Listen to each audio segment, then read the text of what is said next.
With the success of RE4, it was evident that there would be a sequel to the successful game, but with the transitioning old PS2, GameCube era of consoles into the PS3, Xbox 360 era, that would take a while, but when the game was first revealed at E3 2007, well,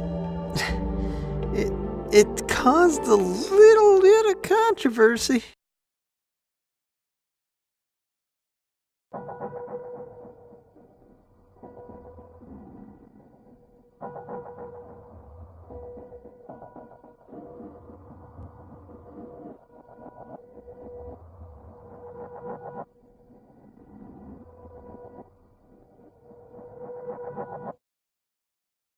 Resident Evil.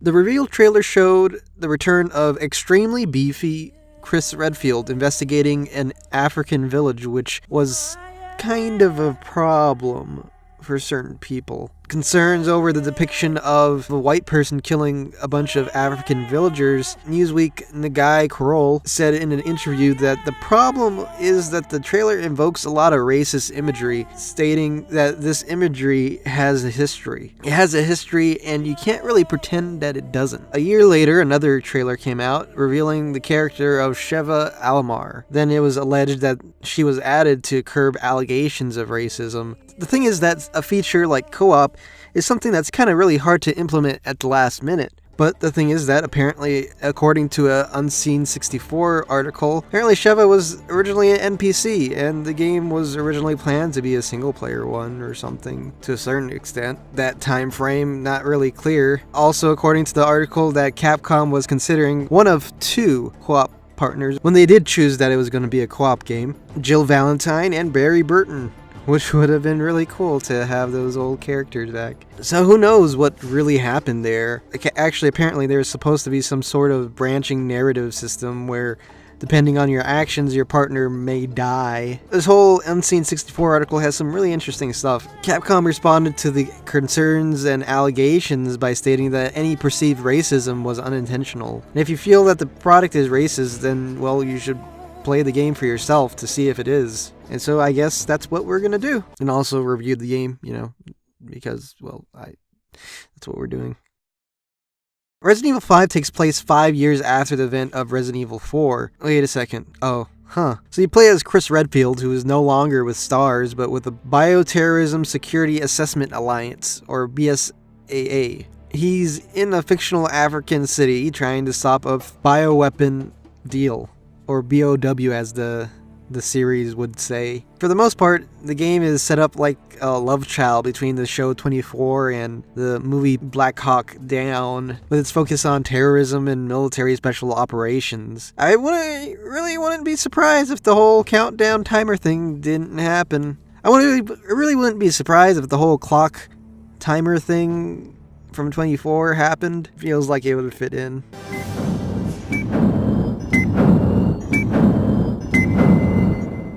The problem that I have with the game is that it kind of feels like it's copying a lot of its ideas from Resident Evil 4 without really adding too much for most of the game. While RE4 was full camp and ascend up to almost everything horror, RE5 does a lot of the same stuff, but with that straight Tom Clancy-esque modern paranoia of terrorism and militariness. The only really distinctive change being that being the gameplay and addition of Wesker in a more active role, which is pretty cool, because Wesker, his voice actor, is pretty cool. But he kind of represents everything that's really stupid about Resident Evil. Speaking of stupid, let's talk about gameplay.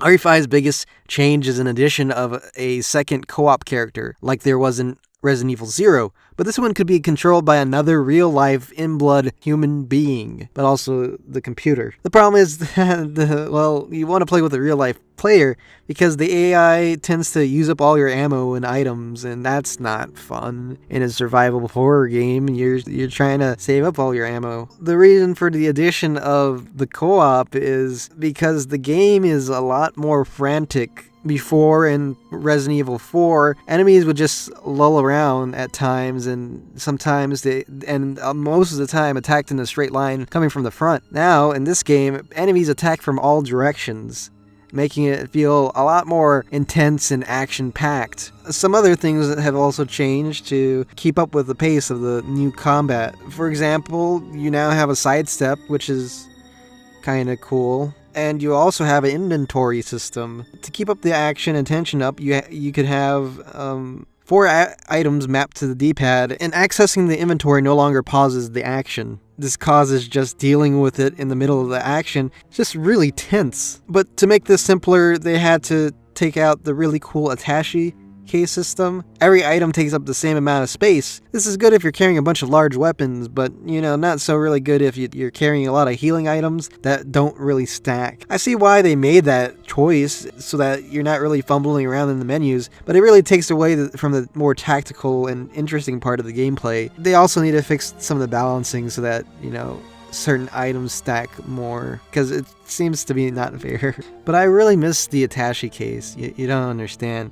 I just love the idea of when Leon opens his case when he goes to the merchant to have to rummage through a suitcase full of bullets, plants, eggs, and fish. The gameplay and co-op elements make RE5, a game worth playing through. And I say playing through once. I don't know. Hey, this game is nice for you. Hey, that's good for you. But I played this game once, and then I played it again for this review, and I was like, I'm done with this. I don't need to play this again. Maybe, I don't know. If you have a friend, hey, it's a good game. It has problems. It's no longer really a horror game anymore. But it's fun when you're playing with a friend. Hey, if you like this game more than me, you think it's the best. Hey, that's nice for you. But it's just a decent game. It's pretty graphically. But anyways. So I guess I really set up a Chekhov's gun of sorts at the beginning of this video when I was talking about supposed racism in this game. Well, when the allegations were pressed, the more reactionary elements of gaming sphere just called those people who call the game racist real idiots. And, that's not really helpful at all. They're saying Capcom is racist, but look at them. That little thing shows that they are racist. No, it's not racist. But I don't even think black people don't really trip off that. I don't even think they are. The media is really just tripping off of it, making it seem like, it's white dudes shooting black people gonna get offended. All right, well, part of that is racist so far. All of it. Except for it's always white people that end up getting eaten by zombies. Well, blame the Japanese. They're the ones who make these fucking games. It's anthropologically correct. There's nothing you can do about that, okay?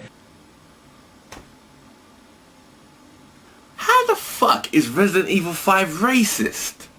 It's not really helpful when you want people to hear what you have to say. You really shouldn't call people idiots because many people's opinions are shaped by their personal experiences. Actually, a lot of these knee-jerk reactions of the gaming community was to say, obviously the intent wasn't racist, which is kind of a non-argument because the argument is that the game was racist, but not necessarily the developers themselves. Of course, I find that this rush to defend Capcom very weird because, Japan isn't the most emblematic society that I think about when I think of proper representations of marginalized people. That's besides the point, though. Does the game really say, hey, we should kill all the blacks? Not really, no. I mean, this is not the game ethnic cleansing, and, Africans who attack aren't really consenting individuals. Well, kinda not. I'd say the overall message of the game is actually very anti-colonialist. If you think about it really hard, it was Umbrella's efforts in the region that caused the destabilization and terrorism in the area, and the ultimate bad guys want to further exploit the Africans for their personal gains. But I totally get it if people didn't really come to that conclusion because of,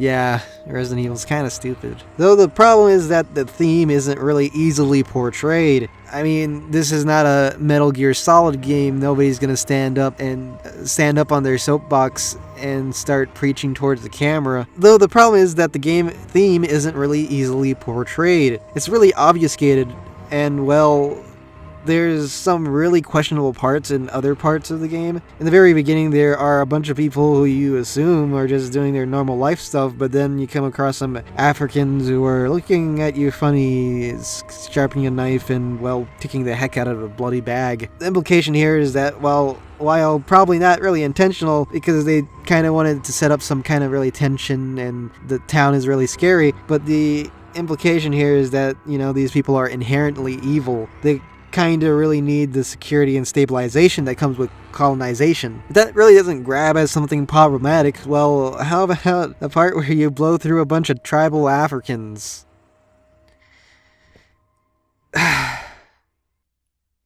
The problem is with the overall game is that the way the enemies are handled is making it feel more like a late 90s platformer theme level, using a lot of the colonialist propagandistic imagery without letting on, hey, we're trying to make a point here. Many people try to defend this game by saying, well, hey, RE4 isn't considered racist and that game takes place in Spain. But first of all, Spain was a colonialist nation, not a colonized continent like Africa. Actually, Spain did colonize parts of Africa. And also, secondly, the depiction in Spain was, well, very different from this one. Sure, they spoke Spanish in that, but them being Spaniards was not the implicit reason why we were fighting them.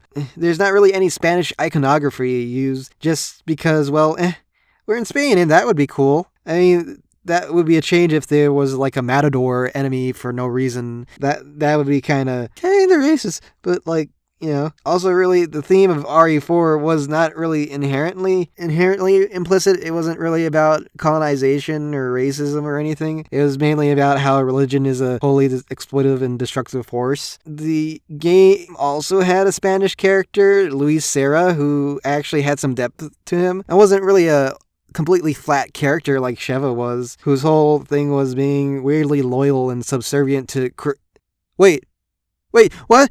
RE5 sold many copies. Many copies. I mean, so much that it's at the top of all of sales of Capcom. The game was also generally praised. Critics said that it had almost no semblance of horror in its gameplay anymore, and was more of an action title, which I totally agree with. RE5 was also the very first RE game to have DLC, which was like, whoa. Normally all that extra content was packed in with the game, or a later port got extra content, and then people would have to buy the game again on a different console. But to get that extra content, so I guess the DLC is not too bad. The two main big pieces of content being the Lost in Nightmares and Desperate Escape episodes scenarios, which was $5 each. The other DLC being the $5 versus mode, and the two $2 costume packs. Today you get all these packaged together in the gold edition of RE5, or as a pack for $15. The PS3 version of RE5 Gold Edition is particularly interesting because it has PlayStation Move controls. That's pretty cool, I think. I haven't tried it as yet because I only have the PC version. Later that same year, Resident Evil Darkside Chronicles came out and was actually a better version of Umbrella Chronicles. The game covers the whole backstory between Krauser and Leon, and also goes through events of Resident Evil 2, Code Veronica, which I think is really, I really like, because I like those games. I like this one more than Umbrella Chronicles. The whole thing was less frustrating for me. Maybe because I was playing on the PlayStation Move with my Move controller, and also you had the option of using a PS3 controller as well. Something I might have to criticize is this new camera, which is really shaky. It makes the action feel a lot more visceral and horrific, and the horror more immediate, but for a light gun shooter, it's not really helpful. Even with that, the game feels more welcoming for people who aren't really huge light gun enthusiasts, but like the occasional one. Part of that is due to how they added a dynamic difficulty, kind of like how RE4 had. There's also a dodge move that really helps. It's just really nice to see some of these old settings remade in higher resolution. Oh, and they bring back the tofu mode of awesomeness. Yeah, this is really cool. I actually like Darkside Chronicles, and critics generally liked it more than they did Umbrella Chronicles. The next two RE games are Mercenaries Versus and Resident Evil Mercenaries 3D. They're mercenary modes for iPhone and Nintendo 3DS. I don't have an iPhone or 3DS. These are video games. That is my review. The next Resident Evil was made because, well, there was thought to be a market for horror games on the 3DS. I really don't know why they thought that. Resident Evil Revelations was supposed to be a return back to the series' roots of survival horror, well, according to Koshi Nakanishi. I say supposed to because, well, because to me, the game wasn't really scary to me. So the game follows Jill Valentine and her partner dude, what is his name? Dude with a very Eastern European accent. Oh, Parker, that's his name. So they're investigating the ship called the Queen's Nobia because they think that's where Chris Redfield and his partner is at. Turns out,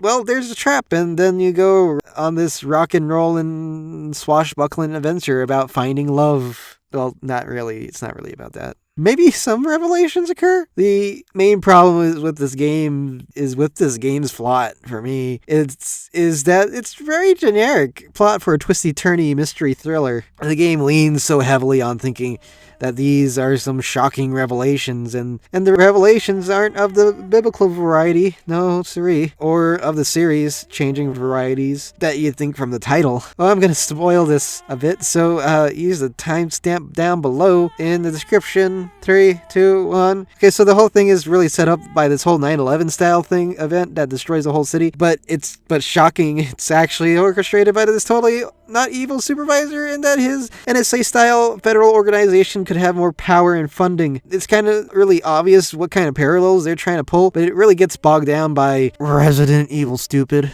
The game is split up in TV-like episodes, which works really nicely for a mobile game, but, where play sessions are shorter. But for the PC, where I played this game, it's really annoying when the game kind of repeats things for those shorter attention spans. The gameplay itself is not too bad, but the problem is that the gameplay, like the plot, is trying really hard to be something that's not. A lot of the scares in the game are really predictable. I don't think I got scared at all, and I don't really have any problems with the gameplay up until this boss fight, which was just a trudge. And also the last boss fight. See, the thing is, there's this dodge move in the game, which to pull off, you have to pull the thumbstick in the direction you want to dodge. Basically, what you're already doing, assumedly. But the thing is that you don't really actually know if you're doing it right. Making dodging essentially a context-sensitive thing really disincentivizes the very action of dodging because, well, the player feels as if they don't have enough control of the action themselves. So players wouldn't actually try to get into situations where they'd have to dodge. This is why I had such trouble with the last boss, because I really didn't learn to dodge properly.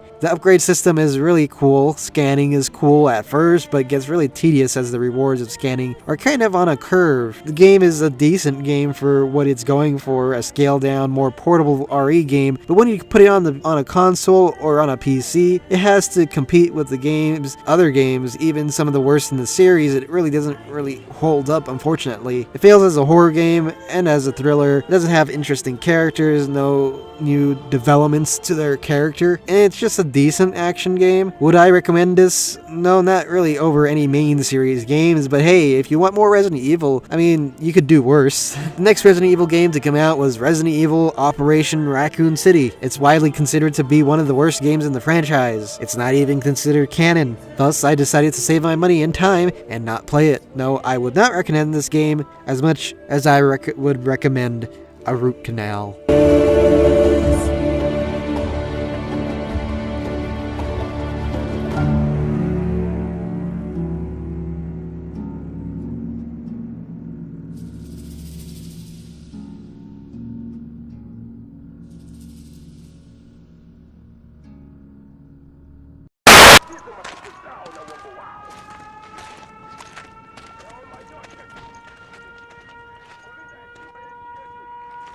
Now, if you want it, well, let us go when you want black.